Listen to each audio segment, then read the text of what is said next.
Good morning to President Biden, President Clinton, Speaker Pelosi, members of the Kennedy family, friends, admirers. It is a great honor to be with you today to say a few words about my dear friend, Ethel Kennedy. Most Americans got to know Ethel as a wife, a mother, a grandmother, a great-grandmother.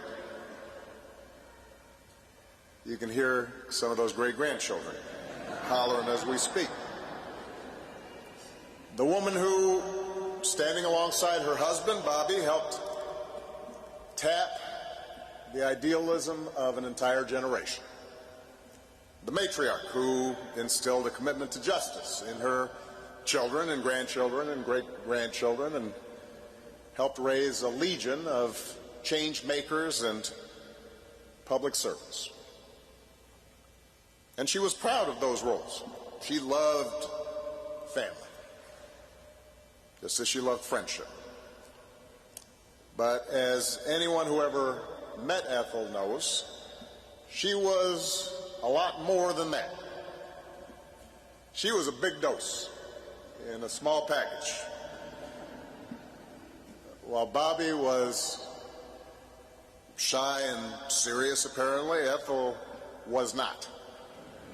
She was a spitfire from a young age.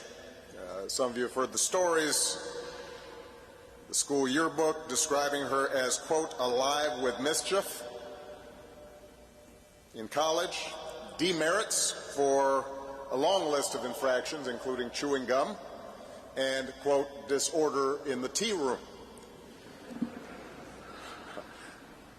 I can only imagine what that was like. And that irrepressible spirit did not end once she left school, or after she was married, or had children, or became a grandmother. There's the famous party where she pushed Arthur Schlesinger Jr. and several cabinet members into the pool fully clothed. The touch football game where she bit the writer George Plimpton on the ankle.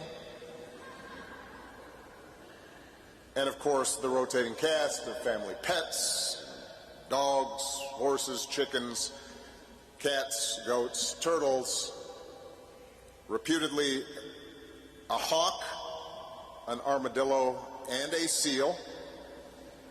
Not sure where they kept the seal.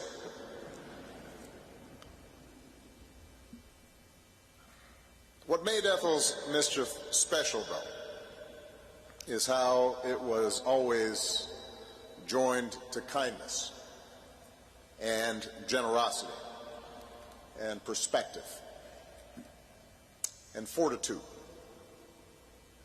in the same way that her joy, her zest for life, her love for people, helped feed in her a righteous anger towards the many injustices in our world. Her life was marked by more tragedy and heartbreak than most of us could bear. And she would have been forgiven, I think, if at any point she had stepped away from public life or allowed bitterness to fester after all she and her family had been through. But that is not what Ethel did, because that's not who she was. We all know the story of how, on the train carrying her husband's body from New York to his final resting place in Arlington, she famously walked up and down the aisles trying to cheer up every friend and colleague and reporter on board. And in the years that followed, she kept doing what she and Bobby had always intended to do, fighting for what was right, supporting causes she believed in, encouraging those who were willing to take on the powers that be, lifting up the stories of those whose voices had been set aside or were forgotten, and making sure that her children and grandchildren and great-grandchildren felt a responsibility to do the same. She became a passionate advocate for everything, from juvenile justice to civil rights to environmental protection.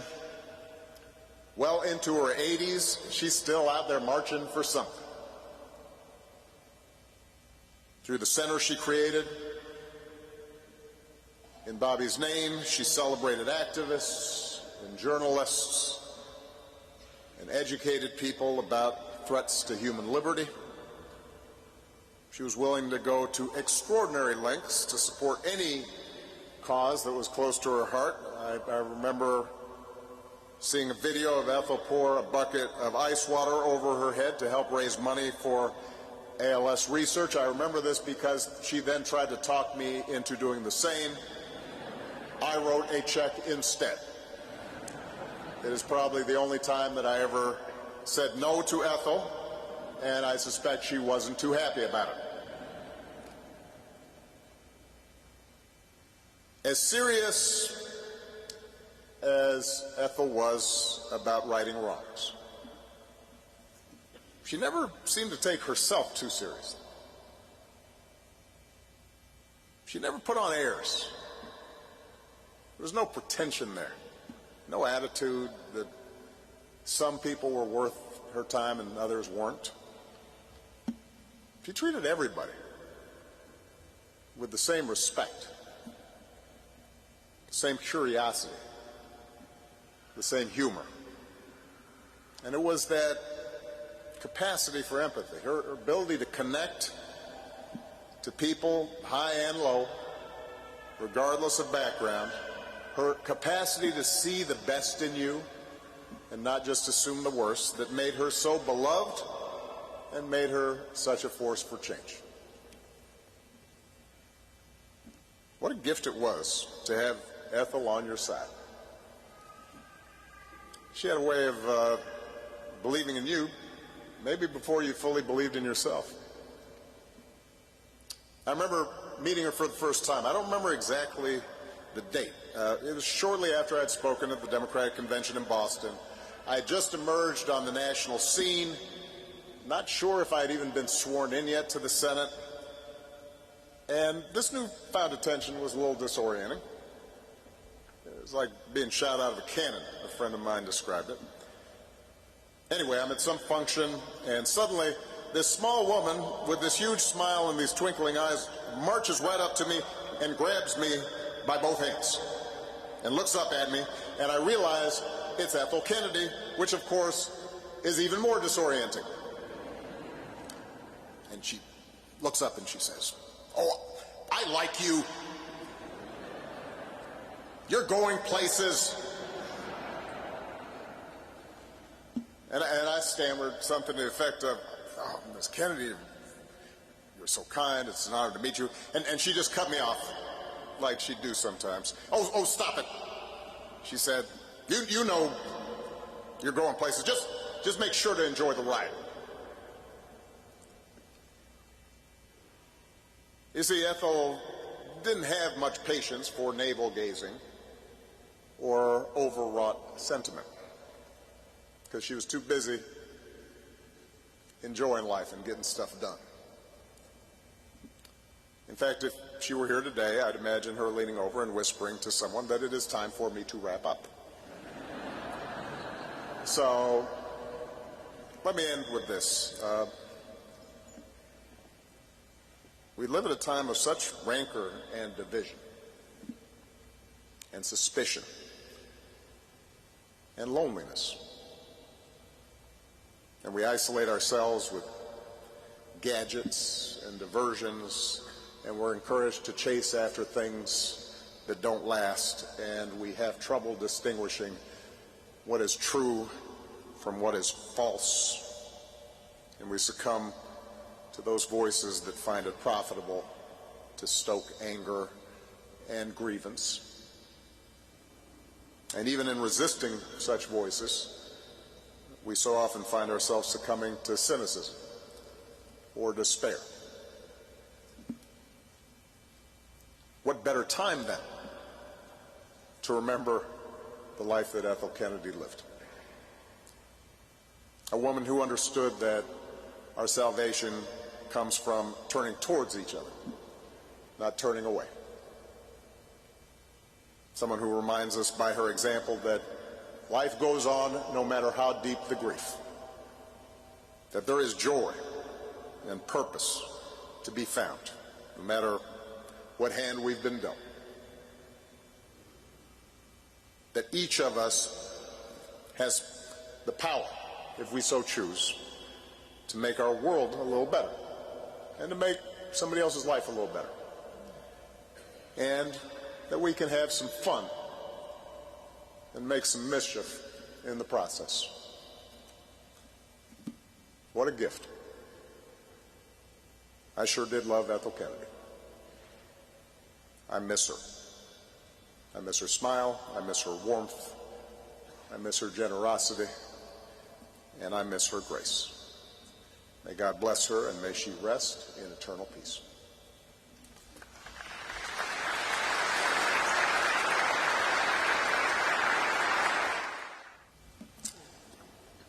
Father McMillan, Joe, all the Kennedy family, President Obama, thank you for what you said. Speaker Pelosi, Kathleen. It's the first time I ever heard Kenny Chesney sing a cappella. It was beautiful.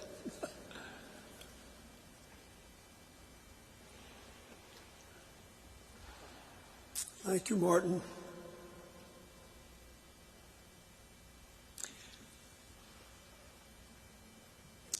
To all of you who are gathered here, I was trying to think of whether I could say anything that would add to what others have said. And I doubt that I can, but I will tell you this. I thought your mother was the cat's meow. She would flirt with me in the most innocent ways.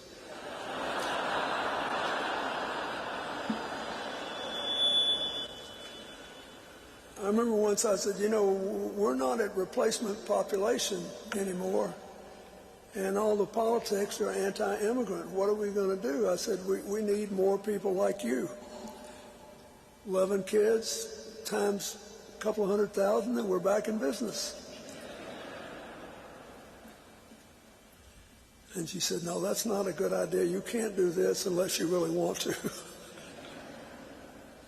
So I say, first of all, she really wanted to be your mother's, your grandmother's, your mother-in-law's, your great-grandmother. And she was an amazing fireball of continuous energy. It was wonderful to be around her. I remember I loved all these Valentine cards. There's a bunch of them downstairs. And they're very political. I've got one with President Biden, one with President Obama, one with me. She covered the waterfront. But they're wonderful. And I think my favorite one had about 60 pictures of all of you, various family members, all cut out with small heart shapes. And it was always, all of them always had a little poem, you know, around it. So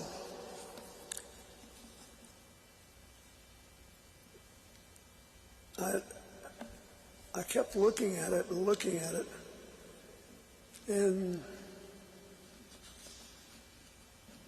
let's see, I've actually got a picture of it here. I asked for it, but I love the little poem. Roses are red, violets are blue. I'm surrounded by love, but there's still room for you.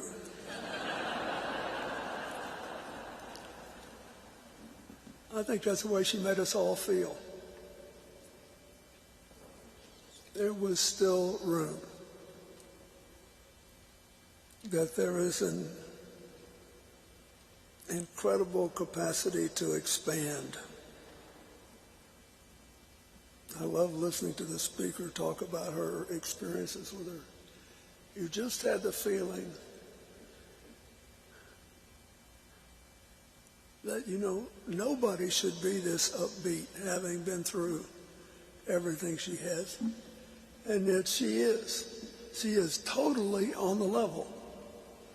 In a cynical, divided world where it seems like we all waste too much time with people trying to play us or being played, she was on the level.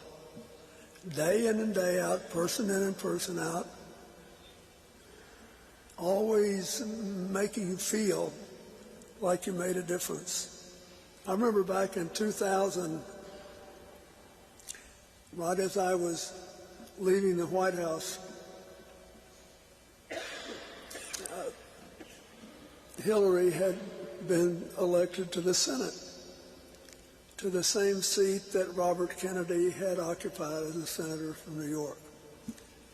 So Ethel called me and said if I needed any instruction in how to be a Senate spouse from New York, she'd be happy to provide it free of charge. Then, when we moved into this old farmhouse, it's about 125 years old now,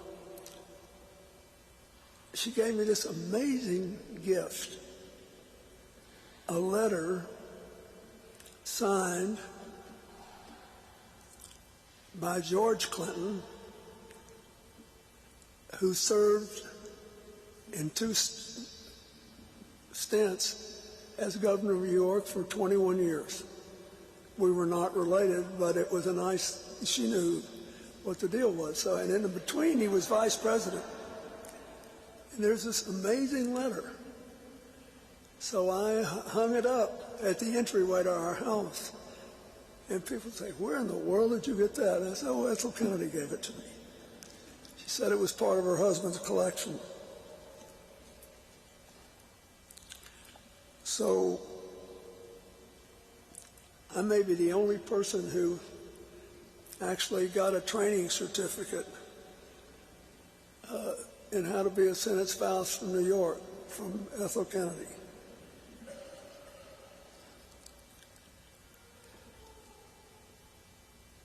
I can't even begin to say how grateful I am that she lived to be 96 and that she had her energy and her brain power and her love power right through.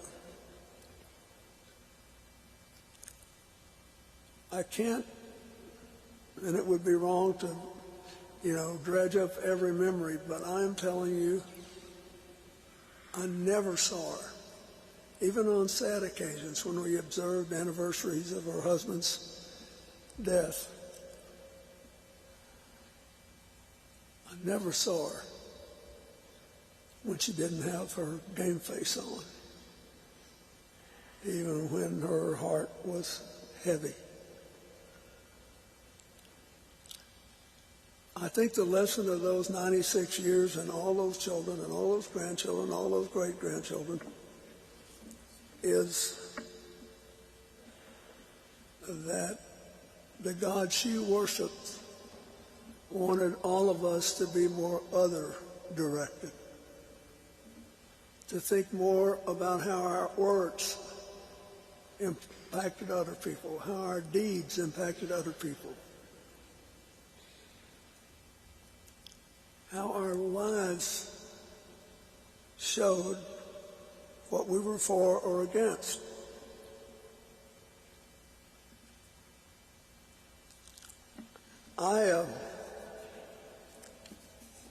I wanted to say that Every time I think of her, I've thought of her ever since she passed.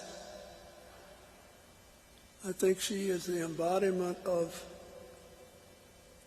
the definition of love that St. Paul wrote about in 1 Corinthians, not romantic love, but agape, love for your fellow human beings. The total immersion in the wonder that every human life possesses. And she did it naturally, you think.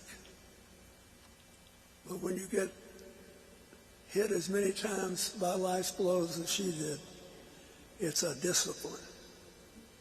You have to decide whether you will keep your heart open or shut it down. Whether you'll still keep reaching out to people or clench your fist. Whether you dare trust and dare love one more time. For almost a full century, she kept giving it a try. There was always one more time. But there's still room for you. Think about how we live. Think about how we think. Think about what we say about each other, especially now in this political season. Think about Ethel. There's still room for you.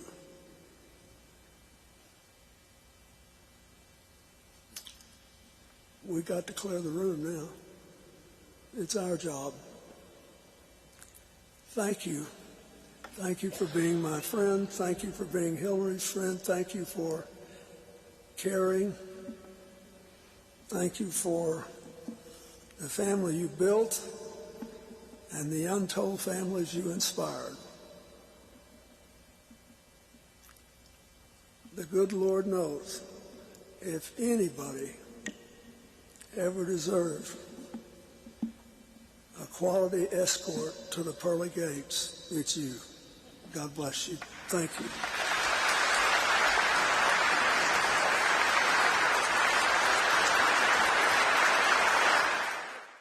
Father McMillan, thank you for everything. Thank you for being so good to us. President Clinton, President Obama, distinguished guests, the Kennedy family, children, grandchildren, great-grandchildren, and extended family. It's been an emotional journey listening to all of you. When I knew I was going to be the last speaker, I thought, how did that happen? Because, you know, it brings back so many memories. Ethel was always there for so many people, and she played an essential role in my life as well, maybe a little different than with others. She was there as soon as I entered political office in 1972 as a 29-year-old kid before I got sworn in. I was in her brother-in-law's office, Teddy's office, hiring staff. I was only 29. You have to be 30 years old to be sworn in, and I wasn't 30 yet. And I got a phone call from the fire department by my house. So there had been an accident. A tractor trailer broadside at my wife's automobile, Christmas shopping, the Christmas tree on top, on December 18th, and killed my wife and killed my daughter, and my boys weren't expected to live.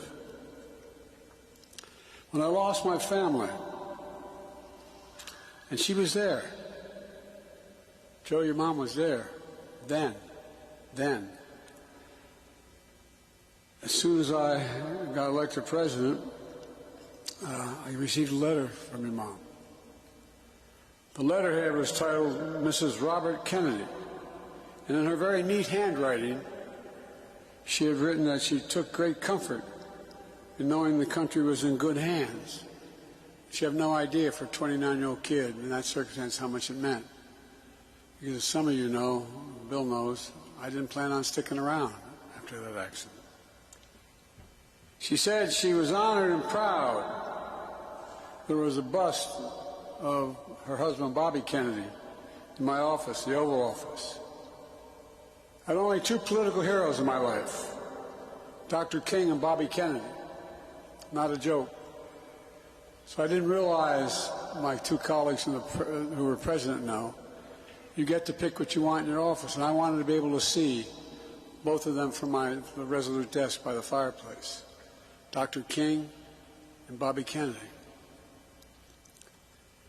And days later, I received another letter from her that I'll always remember, that I know all of you look forward to each year, a Valentine card, which in our house, Valentine's Day is known as Jill's holiday. Like Ethel, Jill is a practical joker. So it was no surprise that Jill loved Ethel's card that year, which said, "I'm not sure the 100 others who receive it felt the same way," because apparently she sent that card, she sent to everyone that year. There was a picture of me and Ethel surrounded by hearts. Oh, you think I'm kidding? It meant a lot to me, I'm telling you. Printed the language on the card, it said, in the printed language of the card, it said, "I'm not biding my time waiting for you, Valentine." And then in her handwriting she says, "'Cause he's no ordinary Joe." I don't know how many got that damn Valentine, but I tell you what, it meant a lot to me. I've received a lot of honors in my life, but that might be the best one I ever received. You know,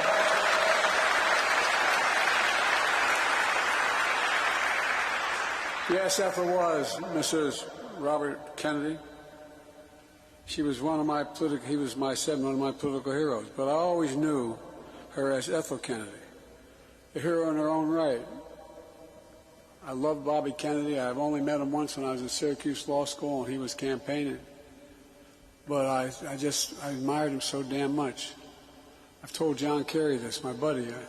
I could picture Bobby at my kitchen table with my dad and my mom. I could picture him there. But you know, Ethel was a hero in her own right, full of character, full of integrity and empathy. Genuine empathy. She's full of laughter and joy and light. She's a great athlete in her own right, for real. She was a mother. Literally, there was nothing, from my perspective, and I suspect most of you, that she couldn't do. Nothing. 4 years later, after Bobby, she lost her beloved Bobby, she invited me and my boys to her home after the accident. Left my family broken, having lost my wife and daughter and my boys barely making it. Along with Teddy,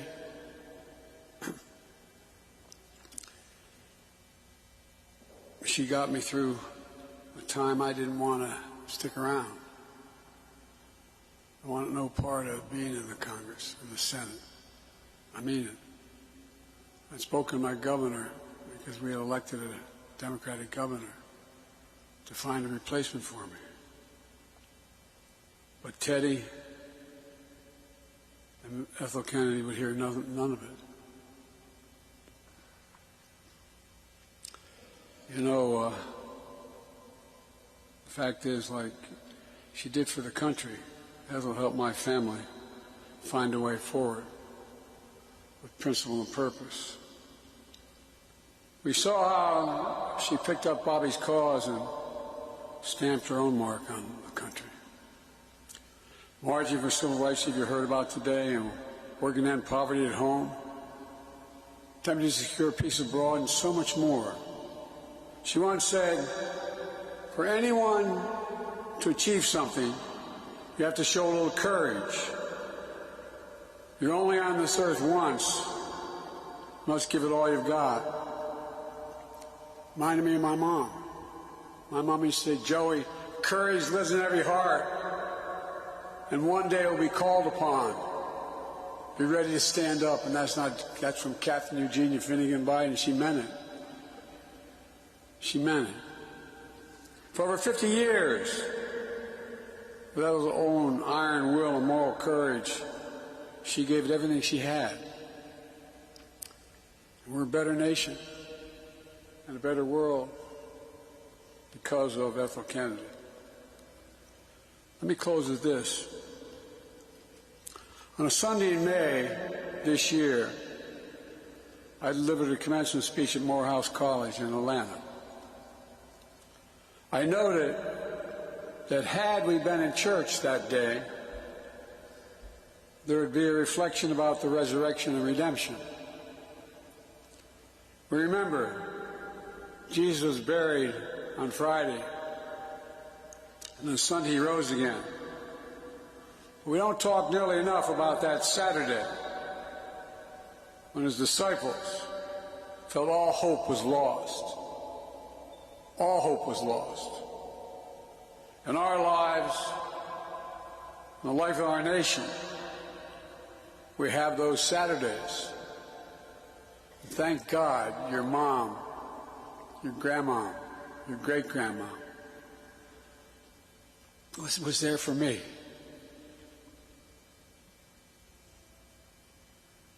To bear witness to the day before glory.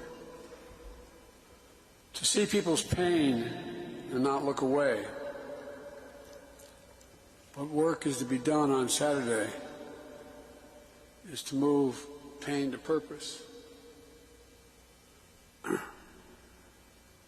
How can faith get a person, get a nation through what is coming?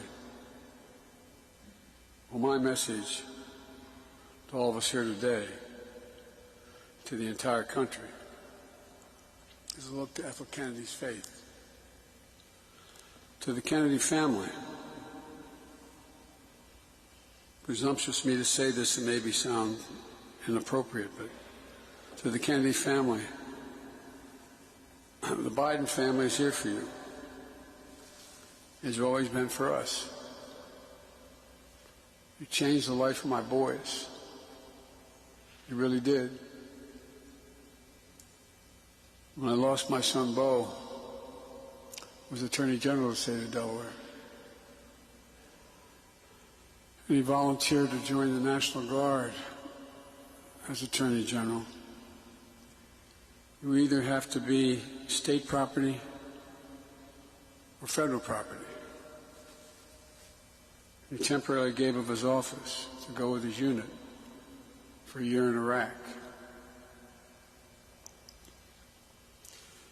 And unfortunately, I was in and out of Iraq, as Barack knows, and Afghanistan 30-some times. I got to see him several times. But the bad news was he was about a quarter to a half mile away from a burn pit. 100 yards long, 10 feet deep, burning everything from waste to everything. Poisoning the air. And he came home with stage 4 glioblastoma. And he died. Your mom was there then, too.